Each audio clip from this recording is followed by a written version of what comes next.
Hey, what's up guys, Bajheera here. So, good news, the Games and Gain shirts by popular demand are back once again. This is actually round 5 of these Games and Gain shirts, but you guys can't seem to get enough of them, so I'm more than happy to put them back up for you guys, so you can rep your love and support for that Games and Gains lifestyle.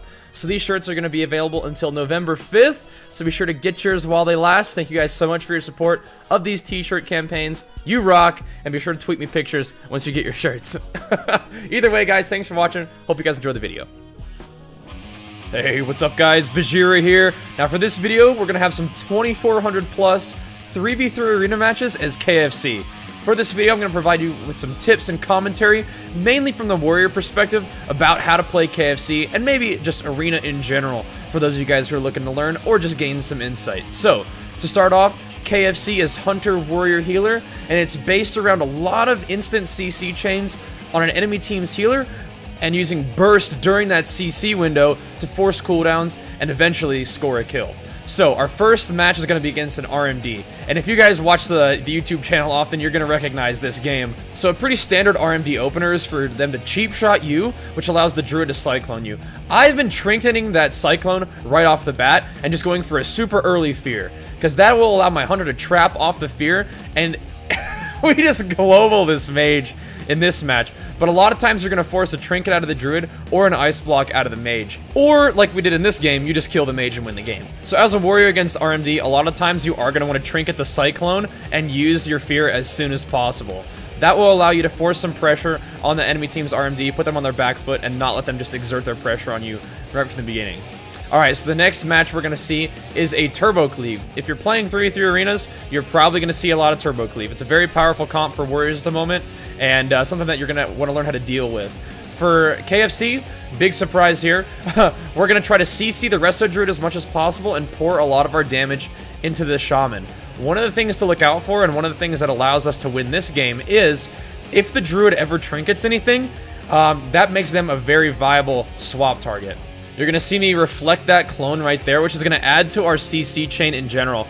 The Shaman's going to get really low, so I'm going to be able to Stormbolt the Druid one more time. No follow-up CC for that, but we are getting the Shaman really, really low during this entire CC combo. So we are going to land a full trap there, even without a stun. My Hunter's really good at landing traps on his own. That's going to force a trinket out of the Druid. I'm getting a little bit low, so I'm going to go ahead and parry, but right now, we're getting cleaved down. These guys are popping cooldowns, and they're doing that what Turbo Cleave does, which is potentially AoE our team down and force a lot of pressure. So, we're looking at the situation saying, what can we do? I call for a swap right now, because I've got my avatar coming back up, and I know that we can do a pretty wicked swap to this Resto Druid once our cooldowns align. So, we're going to continue to hit the Shaman at this point. I even get a nice little pummel on that Hex to buff my damage for the swap. Alright, so my Hunter and I line it up. I'm going to focus Stormbolt the Druid, tab out for half a second, which is not what you want to do, but then swap to the Druid with cooldowns. I'm going to put a Reflect up to try to reflect those Iron Bark roots, which is going to keep the Druid in place just for a little bit longer and allow us to get a few more hits of damage on him. And even when he blinks away, my Hunter's able to finish him off with the kill shot. So that was a really nice swap. If you guys are having trouble against Turbo Cleave, always look to swap to that Resto Druid. Turbo Cleave is a super tanky comp, and if it has a weak link, it's with the Resto Druid. So keep that in mind. Alright, so this next match we're going to fight is against a WLS, but not just any WLS. This is like main team, Absterge, Smexen, and Vossel. These guys are top tier World of Warcraft players. They played in the regionals. Absterge and Vossel are actually going to be competing in BlizzCon, and Smexen was just one spot away. So he's, you know, probably the best warrior in North America, and these guys know how to play. Unfortunately for them, KFC does pretty darn well against WLS. So what we're going to be doing right now is just forcing as much pressure as possible. Not a very complicated strategy. Just, you know, pour as much damage into the lock as we can. You know, continue to chain CC on the Shaman. Maybe smack a few totems if we feel like it. Right now, I'm just mainly tunneling damage into the lock as much as I can, leaving the totem slaying up to my Hunter. You do notice that, you know, our whole team is about half health right now. But one of the cool things about KFC is, even if we're pretty low, as soon as our CC rotation rolls around once again, we can definitely force a lot of pressure. So I'm going to hit the Shaman with the Stormbolt into a trap. The lock is forced to port around the pillar. I'm going to give my Hunter a quick intervene there to try to close the gap. The lock does have his little port freedom up right now, but we do connect. I have another round of Avatar up because we've been spending so much rage tunneling damage into this Warlock. We're going to force another Spirit Link. once again, thanks to that anger management, my Stormbolt's up again. And one of the things that we can do as this comp is not sometimes worry as much about using my Stormbolt to land a trap every time, and me to just chuck Stormbolts out when I can, and then have my Hunter set up traps for himself. That allows us to just get maximum damage and hit him with little CCs that are annoying enough, but also effective enough to force some cooldowns. So we're going to land another trap, and at this point, my Stormbolt's up again. So I'm going to hit him with the Stormbolt. He has to trinket that, but I'm going to hit him with a charge stun into a fear, which forces the lock to port once again, but I'm already on him.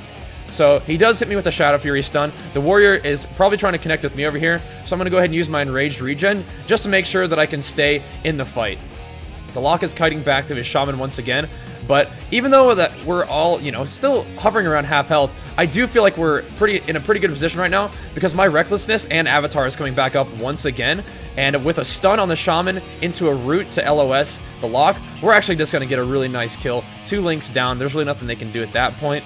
And that's a really good example of how aggressive KFC can be, and how that aggressiveness can, you know, bring down even some pretty serious players playing a darn good comp. That being said, KFC is pretty fragile and does struggle against, you know, a lot of teams out there. WLS is just one of those comps that KFC seems to do pretty well against. And I'm pretty sure that if these guys had more practice against KFC, then they'd probably beat us in a series. But we, you know, KFC can catch people off guard sometimes, both with their damage and with it just being a kind of a strange comp that you don't see very often. Speaking of a strange comp that you don't see very often, our next game is up against a Mage Lock Druid, MLD. So definitely, you know, a potentially popular comp back in the day, but this one, you don't see it as often. My opener in this one is kind of sketchy. I try to make contact with the mage, and I just end up getting kited a lot, so my initial cooldowns really don't force any trinkets, really don't force many cooldowns other than the Iron Bark. So right now, this is an example of how things can, you know, not go your way initially, especially if you don't get that super intense high damage opener that you're looking for. And one of the best ways to avoid that is just, you know, play really defensively during KFC's cooldowns. You know, it's not a comp that you see very often because it does, you know, have some serious weaknesses, but one of its strengths is damage and burst, and if you allow KFC to do that damage and burst, then it's going to be effective. So, finally forced a trinket out of this team with my fear on the Resto Druid.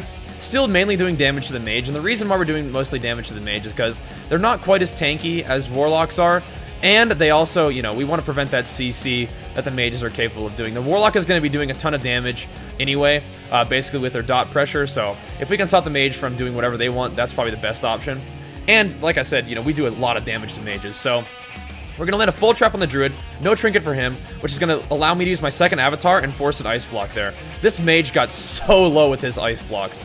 So during the duration of this ice block, rather than trying to go hit the lock, I'm just going to use a few sudden death procs there with my avatar and get a quick kill on the water elemental, just to force that mage to have to resummon another welly if he wants to. Plus, it also prevents, if you kill the water elemental, makes it so the mage cannot deep freeze or use their pet nova. So it's a nice little bit of utility lost if you want to take the time to do that. My job right now as a Fury Warrior is in KFC to make sure, especially in this map, is to make sure that this mage is not going to be able to land polymorphs on my team. You know, keep an eye out for other CCs that are trying to be cast, like, you know, try to reflect Cyclone when I can, and of course use my CC abilities to help my hunter set up traps when possible. Like I mentioned before, a lot of times I'm just going to be chucking out Stormbolts. If my hunter feels confident that he can land traps on his own, there are some times where you really do need to make sure you set up your CC with your team. Make sure that you do have those Stormbolts available so that your hunter doesn't have to try to land traps on his own against a difficult team to land traps on. But right now, I feel like I'm pretty confident I can just chuck out the Stormbolt whenever I want to. And once again, my Recklessness is going to roll around, and I've used Recklessness without Avatar that time, which means that once this mage is out of his Ice Block, I'm going to have another Avatar ready for him, and the Druid is not going to have any cooldowns. He still doesn't have his Trinket, and the mage doesn't have any Ice Block. So once the Druid gets out of that trap, I'm going to go ahead and hit him with a Fear. We don't even need my Avatar because my Hunter is unloading the damage while I'm sitting roots and just using CC to control that Druid. So nice little end of the game there. Like I said, KFC is not a very deep comp, doesn't have a lot of things it can do, but it can certainly do damage. And this is going to be a game where we see that as well. I'm just going to charge in, hit that Shaman with a Stormbolt instantly, nearly global this mage once again. We force an Ice Block there. My Hunter is going to put the enemy team Shaman into a Wyvern Sting, and I'm going to try to get over there for the Fear. Once again, tabbing out because I'm an absolute beast at World of Warcraft. But I make up for it by killing the Healing Stream Totem and fearing the Shaman, which forces his Trinket. The Mage has to blink out of the room, but blinks away from his Shaman, still in hypothermia. We're just going to take him out. Pretty goofy game. Obviously, I'm a little rusty, so I'm glad to be back on US after not having any lag anymore, so I can play some arena, get better at the game, and share some awesome matches with you guys. Either way, thank you very much for watching. I hope you guys enjoy these commentaries and tips videos. If you do, be sure to hit the video with a thumbs up, leave me a comment, and subscribe for more. Thanks for watching, guys, and I'll see you next time. Peace!